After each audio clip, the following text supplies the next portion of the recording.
Bugun nasiya savdoga emas, naqdga mashinamiz sotiladi. Leap Motor C11. Odamlarning qalbidan joy olib, sinovdan o'tib bo'lgan. Mashinani bilasizlar, o'sha ko'pchilik surishtirib, hamma narsasini o'rganib bo'lishdi.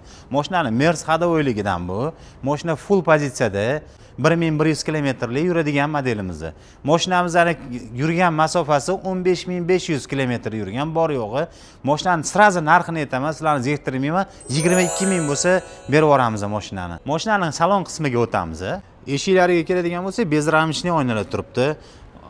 Bu obshipkalariga keladigan bo'lsak, fioletoviy bilan oq bilan kombinatsiya bo'lgan. Aqua printlari qop-qora qilib, qanaqa chiroyli qilib qo'yishgan. Qarang, ham qishki rejimda ochiladigan. Mana bu yerdan ham knopka qo'yilgan, bu yerdan ham bu yozgi rejim, osongina. 3 qator monitor. 3 qator monitor. Ko'rinishini qaranglar, chiroyliligini qanaqa chiroyligi. Ham juda ham kam yurgan bo'lganligi uchun mashina yengida turibdi. Olasizlar, faqat qaydaysizlar mana. Kimga qiziq bo'lsa, bemalol telefon qilib aloqaga chiqib gaplashib olishingiz mumkin.